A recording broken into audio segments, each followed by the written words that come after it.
Ladies and gentlemen, boys and girls, children of all ages, welcome to Rubber Sports Show. I'm your host, Robert. Alright, NASCAR Cup Series, Cracker Barrel 400 from Nashville tomorrow. Had practice and qualifying today. 400 miles, 300 laps, 3 stages, 90, 95, and 115. 10 sets of tires. Fuel range 73 to 80, so that 90 laps stage 1. If we get a bunch of cautions, people might try to stretch it. Otherwise, probably split the stages, give or take.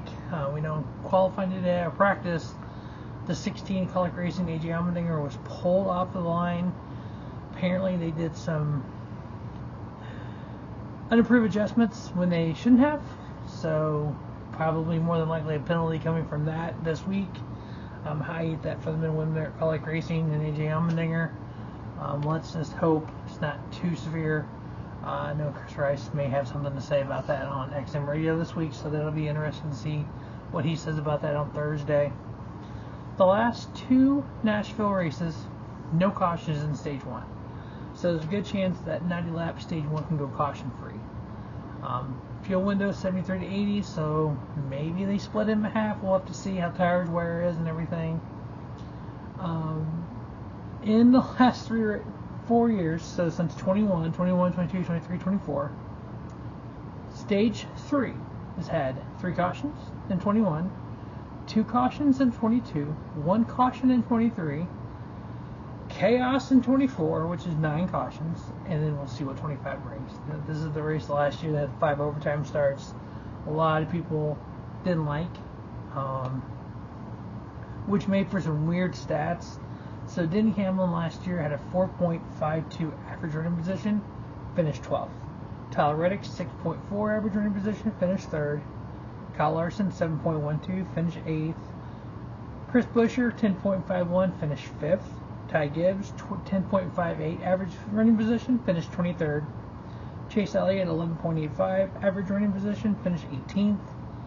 Christopher Bell, 13.06 average running position, finished 36th. Brad Keselowski finished 25th, but average running position 13.47. Zane Smith, average running position 28.72, finished 2nd. People ran out of gas. We know all those 5 restarts, a lot of people ran out of gas, all but Joe Logano. Ryan Preece, average running position 23.5, finished 4th. Joey, average running position 15.05, because he was able to make his fuel last, 1. And then Bubba Wallace, average running position 13.76, and finished 7th. So I think last year was kind of a wonky year for this.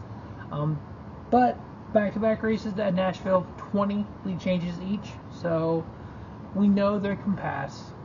I know the old adage, you can't pass in this car. Apparently you can, because people have been. I know there's talk. They've talked to different engine builders. They've talked to different drivetrain experts that are in motorsports. Apparently, NASCAR is looking at upping the horsepower, which drivers want, which is great. But like one of the drivetrain guy from Hendrick said, 750 won't cause any issues. Start getting, I think it was 750 is the number he used. When you start getting above that, that's when you start needing to change stuff out. So I think 670 now, 750 in the 750-800 range. I think what the talk is. So we'll see where that goes. I like a lot of the drivers, so let's try it for a race. Even Bubba Wallace was like, the next short track race, let's come in at 800, see what happens. I don't think we'll ever get back to the 1,000 horsepower days, but you also got to remember some of these tracks. Yes, they're full throttle in the corner at 1.5 miles. That shouldn't happen. Work on the gear as well, because one thing a lot of people are not taking with that is the shifting part. Because back in the day, you get loose, you have to back up. Now you just grab a gear and go. So I think a combination of those two would probably make things better for some people. I've enjoyed the racing. Can they make it better? Yes. Everything can improve. Nothing has ever been perfect in the history of NASCAR. All right, the last 3 races at Nashville Superspeedway. Denny Hamlin, average running position 4.8. Chase Elliott, 8.58. This is in the next-gen era. Ross Chastain, 8.69. Kyle Larson, 9.07. Christopher Bell, 10.42. Ty Gibbs, 12.08. Chris Buescher, 12.81. Joey Logano, 13.11. Tyler Reddick, 14.28. Bubba Wallace, 15.38. There's only 5 laps left in the Xfinity race. I have it on behind the camera. Average finish in those 3 races. Zane Smith, 2.0 in 1 race.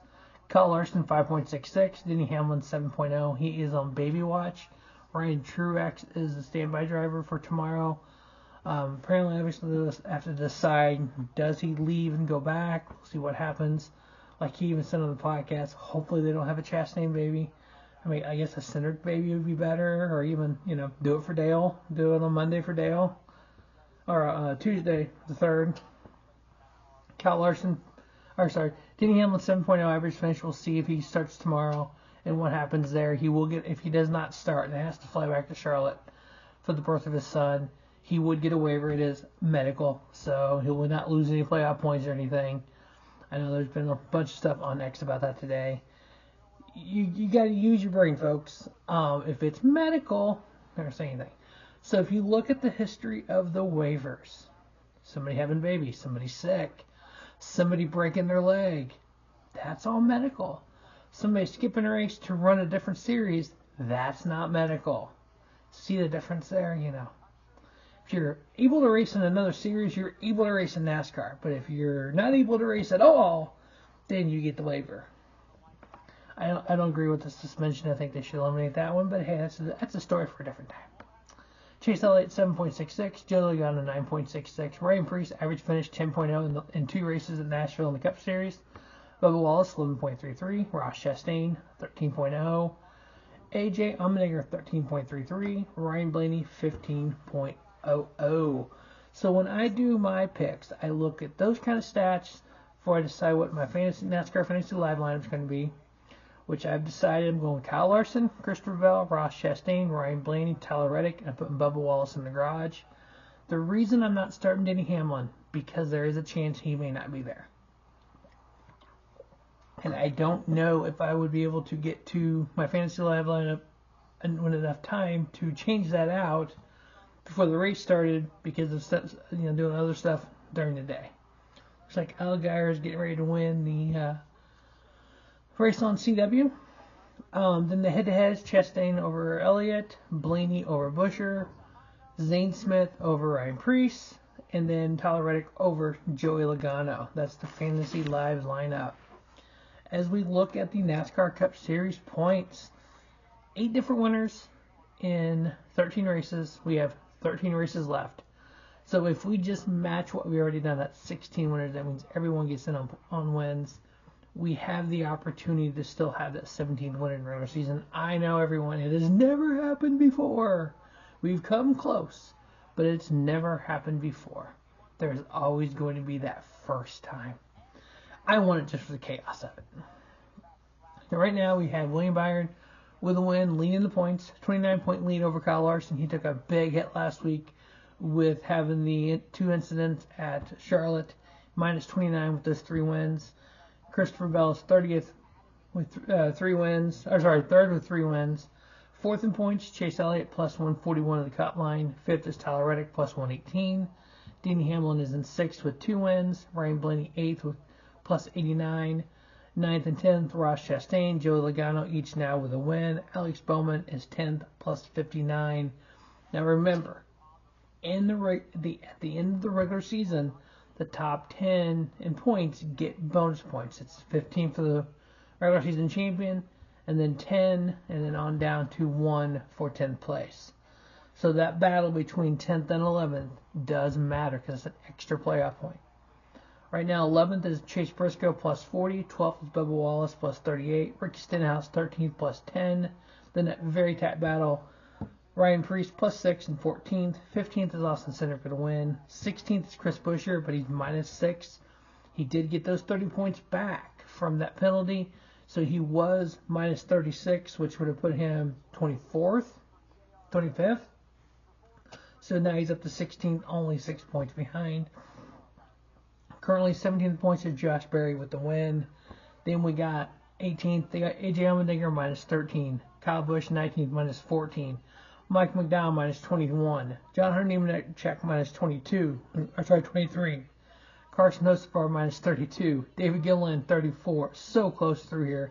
One race, 5 positions can make the world of difference in this between 18th and 27th in points right now. Austin Cindric minus 36. But remember, he won a race last year. He has not won this year yet. So we'll see if he's able to get a win. Ty Gibbs minus 50. Zane Smith minus 52. Eric Jones minus 57. Then Noah Gragson, Justin Haley, Daniel Suarez, Ty Dillon, Brad Keselowski 32nd. Shane Van Gisbergen is 33rd. Riley Herbst, Cole Custer, Cody Ware. Now, I know there's been a lot of talk like last year with Harrison Burton winning, being outside the top 30 in points. People had an issue with that. I know there's been some little mutter about, and what if Shane wins a road course race? It's not fair, he makes the playoffs. But I don't hear anyone saying this about Brad Keselowski, who's sitting in 32nd in points, if he were to win a race and make the playoffs. Don't know if that's just double standard or if because he's a former champion, exactly where their thought process is on that. But I think it's fair to everyone. Now, I am working on an idea for a video I'm going to redo last year's points based on the new points format. Now, if giving the magic pen for NASCAR, and I like the playoffs, and so what I would do, stay tuned in the video, I'll take last year's standings and rework it with my points. One of the things I'm going to say is, if you're wherever you are in points, so say you're Shane Van Gisbergen at 33rd, he wins and makes the playoffs. Once he's eliminated from the playoffs, his points revert back to the non-playoff. He goes to wherever he was. So say he's 33rd, he wins, he makes the playoffs, he's eliminated after the round of 12, and based on points he earned, he'd be 30th in points. He would go back to there.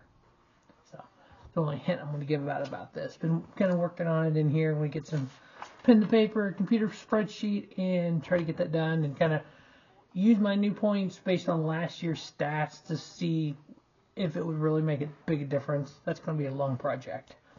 The 4 picks to win the Cracker Barrel 400 at Nashville Superspeedway. Got to go with Kyle Larson. Don't want to, but got to. He's good there. Going for the world 600 winner, Ross Chastain. He's very good at Nashville. I'd love to see that number 1 car back in victory lane. Christopher Bell. And then 4th pick, I'm doing Denny Hamlin.